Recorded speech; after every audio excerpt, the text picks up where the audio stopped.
ദുൽഖർ സൽമാൻ കൊച്ചിയിലെ എളംകുളത്തെ വീട്ടിലെത്തിയിട്ടുണ്ട്. E D നിർദ്ദേശാനുസരണമാണ് ഇത്തരത്തിൽ എളംകുളത്തെ വീട്ടിലേക്ക് എത്തിയിരിക്കുന്നത്. അല്പസമയം നെൽവാശ്ശേരി വിമാനത്താവളത്തിൽ ചെന്നൈയിലായിരുന്നു ഉണ്ടായിരുന്നത്. ചെന്നൈയിലെ അടക്കം ദുൽഖറിന്റെ ഈ നിർമ്മാണ കമ്പനികളടക്കം പരിശോധനയും നടത്തുന്നുണ്ട്. ഏതായാലും ഇ ഡി കൃത്യമായി ഇഡിയോട് മറുപടി പറയേണ്ടി വരും. വാഹനങ്ങളുടെ രേഖകളുമായി ബന്ധപ്പെട്ട് അല്ലെങ്കിൽ വാഹനങ്ങളുടെ ഇടപാടുകളുമായി സാമ്പത്തിക ഇടപാടുകളുമായി ഒക്കെ ബന്ധപ്പെട്ടുള്ള കാര്യങ്ങൾ അത് കൃത്യമായി ഇഡിയോട് ദുൽഖർ സൽമാൻ വിശദീകരിക്കേണ്ടി വരും. ഏതായാലും ഇപ്പോൾ ദുൽഖർ സൽമാൻ എളംകുളത്തെ വീട്ടിലെത്തിയിട്ടുണ്ട്. അജി, ദുൽഖർ സൽമാൻ ചെന്നൈയിൽ നിന്ന് എളംകുളത്തെ അദ്ദേഹത്തിന്റെ വീട്ടിലെത്തി. അവിടെ വിവരശേഖരണമാണ് ഇ ഡി ദുൽഖറിൽ നിന്നും തേടുക, ചോദ്യം ചെയ്യലല്ല. നിതിൻ സൂചിപ്പിച്ചതുപോലെ നിതിൻ ദയവായി തുടരുക. ലിഡിയ ജേക്കബും കൂടെയുണ്ട് ഇപ്പോൾ ഇ ഡി ഓഫീസിൽ നിന്നും.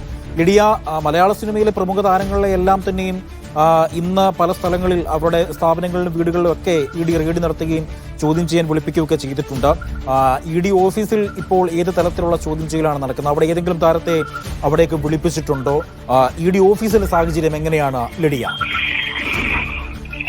അജി, ഇ ഡി ഓഫീസിൽ നിലവിൽ ആരെയും ചോദ്യം ചെയ്യാൻ വിളിപ്പിച്ചിട്ടില്ല.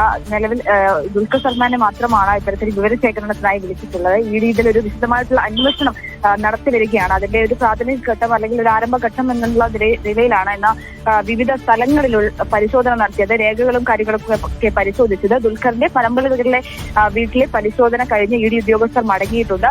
പരിശോധനകളെല്ലാം പൂർത്തിയാക്കി എന്നാണ് ഇ ഡി ഉദ്യോഗസ്ഥർ പറഞ്ഞത്. മാത്രമല്ല, ഈ 17 ഇടങ്ങളിൽ കേരളത്തിന്റെ വിവിധ ഭാഗങ്ങളിലായി 17 ഇടങ്ങളിൽ ഇത്തരത്തിൽ പരിശോധന നടന്നു. കോഴിക്കോട്, മലപ്പുറം, ഒപ്പം കോയമ്പത്തൂർ അടക്കമുള്ള സ്ഥലങ്ങളിൽ, പ്രത്യേകിച്ചും കോയമ്പത്തൂരിലേക്ക് ഈ വലിയ രീതിയിലുള്ള വാഹനക്കടത്ത് കോയമ്പത്തൂർ കേന്ദ്രീകരിച്ച് നടന്നിട്ടുണ്ട് എന്നുള്ള തരത്തിലുള്ള വിവരങ്ങൾ കസ്റ്റംസിനും കാര്യങ്ങൾക്കും ഒക്കെ ലഭിച്ചിരുന്നു. കസ്റ്റംസിന് ആദ്യഘട്ടത്തിൽ ഒരു അന്വേഷണം പൂർത്തിയാക്കിയ ശേഷം അതിന്റെ വിവരങ്ങൾ കേന്ദ്ര ഏജൻസികൾക്ക്, മറ്റ് ഏജൻസികൾക്ക് നൽകിയ ശേഷം ഇ ഡി കൂടി ഇതിൽ ഇടപെടുകയായിരുന്നു. വലിയ രീതിയിലുള്ള ഫെമ ചട്ടലംഘനവും അതുപോലെ തന്നെ വാഹന ഇടപാടുകളും അടക്കം ഇതിൽ നടന്നിട്ടുണ്ട് എന്നാണ് ഇ ഡി അത്തരത്തിലുള്ള കണ്ടെത്തലുകൾ നടത്തിയിട്ടുണ്ട്. അതായത് ഈ വാഹനക്കടത്തുമായി ബന്ധപ്പെട്ട അത്തരത്തിലുള്ള കാര്യങ്ങൾ നടന്നിട്ടുണ്ട് എന്നുള്ള റിപ്പോർട്ടുകൾ കിട്ടിയതിന്റെ അടിസ്ഥാനത്തിലാണ് ഇത്തരത്തിലുള്ള പരിശോധന ഇ ഡിയുടെ ഭാഗത്തു നിന്നും വിവിധ സ്ഥലങ്ങളിൽ നടന്നുകൊണ്ടിരിക്കുന്നത്. നിലവിൽ ദുൽഖർ സൽമാനെ ചോദ്യം ചെയ്യാൻ വിവരശേഖരണത്തിനായി വിളിച്ചു വരുത്തിയിട്ടുണ്ട്.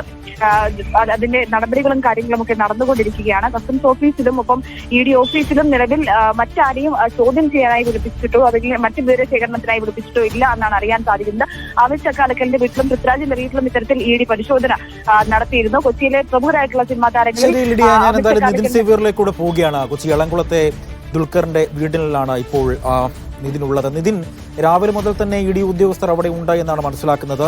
വിവരശേഖരണം ആണ് ഇപ്പോൾ നടത്താൻ ഇ ഡി ശ്രമിച്ചുകൊണ്ടിരിക്കുന്നത്. ഇതുമായി ബന്ധപ്പെട്ട് മറ്റു കൂടുതൽ വിവരങ്ങൾ, പുതിയ വിവരങ്ങൾ എന്തെങ്കിലും നിതിന് ലഭ്യമായിട്ടുണ്ടോ?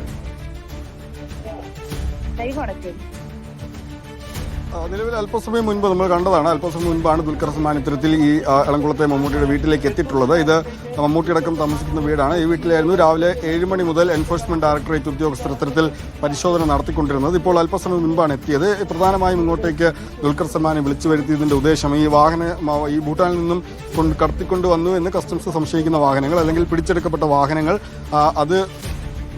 അതിന്റെ രേഖകൾ അല്ലെങ്കിൽ അതുമായി ബന്ധപ്പെട്ട സാമ്പത്തിക ഇടപാടുകൾ പരിശോധിക്കുക എന്നതാണ്. അതുമായി ബന്ധപ്പെട്ട് രേഖകളടക്കം ഹാജരാക്കാൻ വേണ്ടിയാണ് ഇപ്പോൾ ഇത്തരത്തിൽ ദുൽഖർ സൽമാനെ ഇ ഡി ഇത്തരത്തിൽ ഇങ്ങോട്ടേക്ക് വിളിച്ചു വരുത്തിയിട്ടുള്ളത്. ഏതായാലും അല്പസമയത്തിനുള്ളിൽ തന്നെ ദുൽഖറിൽ നിന്നും വിവരശേഖരണം ഇ ഡി ആരംഭിക്കും. അതിനുശേഷം കൂടുതൽ വിവരങ്ങൾ ഇതുമായി ബന്ധപ്പെട്ട് വരുമെന്നാണ് മനസ്സിലാക്കുന്നത്. ചെന്നൈയിലുണ്ടായിരുന്ന ദുൽഖർ സൽമാനെ അല്പസമയം മുൻപാണ് ഈ കൊച്ചിയിലെ വീട്ടിലേക്ക് അല്ലെങ്കിൽ എളംകുളത്തേക്ക് കസ്റ്റംസ് ഇത്തരത്തിൽ വിളിച്ചു വരുത്തുന്നത്. ഇതുമായി ബന്ധപ്പെട്ട് പ്രധാനമായും ഇ ഡി പറയുന്നത് ഇത് ഫെമ നിയമലംഘനം, ഫെമ വകുപ്പുകളുടെ 3, 4, 8 തുടങ്ങിയ വകുപ്പുകളുടെ ലംഘനം അത് കൃത്യമായി തന്നെ കണ്ടെത്തിയിട്ടുണ്ട് എന്നാണ് പറയുന്നത്. അത് ഒപ്പം തന്നെ ഈ ഹവാല ഇടപാടുകൾ, കള്ളപ്പണ ഇടപാടുകൾ തുടങ്ങിയവ കണ്ടെത്തിയിട്ടുണ്ട് എന്നാണ് ഇ ഡി പ്രധാനമായും പറയുന്നത്. അപ്പോൾ ഇതുമായി ബന്ധപ്പെട്ട കാര്യങ്ങൾ അറിയുന്നതിന് വേണ്ടിയാണ് ഇത്തരത്തിൽ ഈ പരിശോധനകൾ ഇവിടെ നടക്കുന്നത്. ഏതായാലും ഈ അല്പസമയം മുൻപ് ഇവിടെ എത്തിയ ദുൽഖർ സൽമാനെ ഇപ്പോൾ ഇ ഡി വിശദമായി തന്നെ അദ്ദേഹത്തിൽ നിന്നും വിവരശേഖരണം നടത്തി. ഇതൊരു ചോദ്യം ചെയ്യലല്ല എന്ന് തന്നെയാണ്